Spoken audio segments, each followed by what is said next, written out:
Hello everyone, welcome to Sneha Pipariya channel. આજે આપણે બનાવીશું બેસનની તીખી સેવ, જેવી આપણે ફરસાણવાળાની દુકાનમાં મળે તેના કરતાં તો ક્યાંય સારી સેવ આપણે બનાવીશું। ચટપટી, તીખી અને ક્રિસ્પી કડક એવી સેવ આપણે બનાવીશું। તો મારો આ વિડીયો અંત સુધી જરૂર જુઓ અને જો વિડીયો પસંદ આવે તો વિડીયોને લાઈક કરો। તો ચાલો આપણે સ્ટાર્ટ કરીએ। તો અહીંયા મેં એક મોટા વાસણમાં 3 બાઉલ જેટલો ચણાનો લોટ લઈ લીધો છે અને આ લોટ આપણે ચાળી લેવાનો છે। આપણે ચણાના લોટની ગમે એ વસ્તુ બનાવીએ, લોટ ચાળવો જરૂરી છે જેથી લોટમાં કોઈ લમ્સ ના રહે। તો અહીંયા મેં 3 બાઉલ જેટલો ચણાનો લોટ લીધો છે અને એને હું ચાળી લઉં છું। અને અહીંયા આપણે ઘરમાં જે બાઉલ યુઝ કરતા હોય એનાથી જ મેં લોટ ભરીને લીધો છે। તો લોટ ચડાઈ ગયો છે તો તેમાં હું 2 ચમચી જેટલું લાલ મરચું પાવડર એડ કરી દઉં છું। આપણે અહીંયા તીખી સેવ બનાવવાના છીએ એટલે લાલ મરચું પાવડરનું પ્રમાણ વધારે રાખ્યું છે। 1 મોટી ચમચી જેટલું ધાણા જીરું પાવડર લીધું છે, 1 ચમચી જેટલી હળદર લીધી છે અને અડધી ચમચી જેટલો ગરમ મસાલો લીધો છે।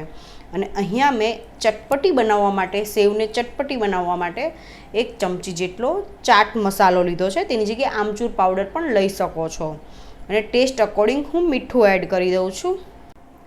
અહીંયા આપણે તેલ અડધી ચમચી જેટલું જ નાખવાનું છે। મોણ માટેનું જે તેલ છે તે અડધી ચમચી જેટલું જ નાખવાનું છે, કારણ કે તો જ આપણી સેવ ક્રિસ્પી બનશે। તો હું અડધી ચમચી જેટલું જ તેલ એડ કરું છું અને અડધી ચમચીથી પણ ઓછી એવી હિંગ એડ કરી દેવાની છે।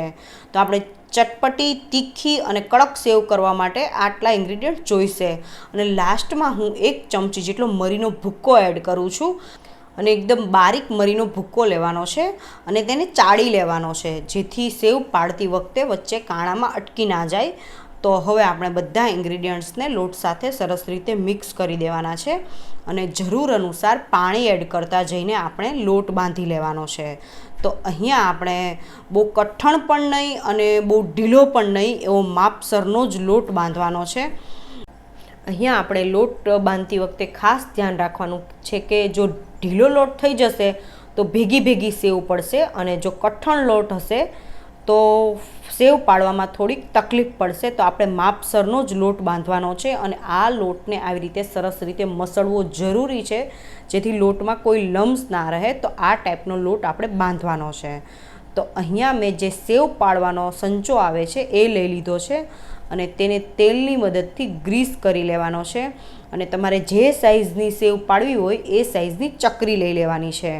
તો ચકરીને પણ હું તેલની મદદથી ગ્રીસ કરી લઉં છું અને હવે આપણે લોટ જોઈ લઈએ। તો તમે જોઈ શકો છો કે લોટ આપણો રેડી છે અને આ લોટ મારા હાથ પર ચીપકતો નથી, એ વાતનું ખાસ ધ્યાન રાખવાનું કે બહુ ઢીલોય નહીં ને કઠણય નહીં, માપસરનો જ લોટ હોવો જોઈએ।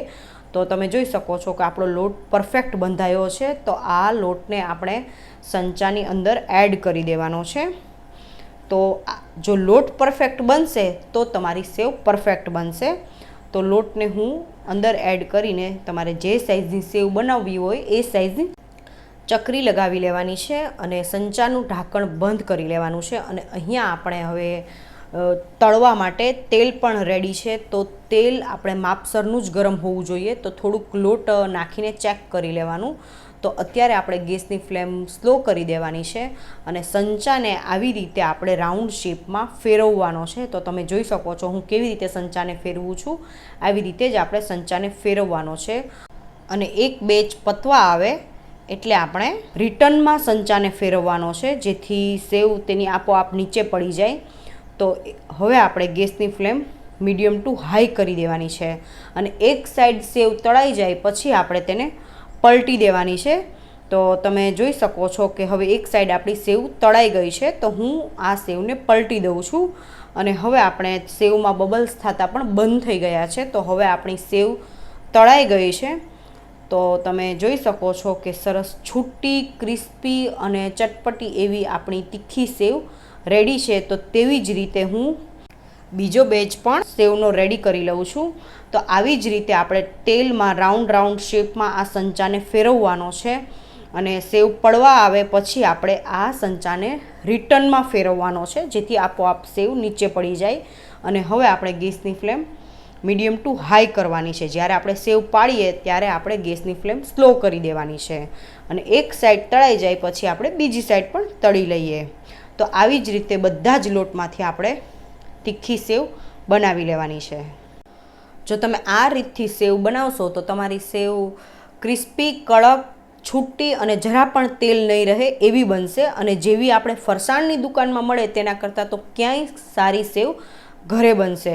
જો તમને મારી આ રેસિપી પસંદ આવે તો વિડીયોને લાઇક અને શેર જરૂરથી કરો, મારી ચેનલને સબસ્ક્રાઈબ કરો અને સાથે મને મારા ફેસબુક પેજ સ્નેહા પીપરિયા વ્લોગમાં પણ ફોલો કરો. Thank you.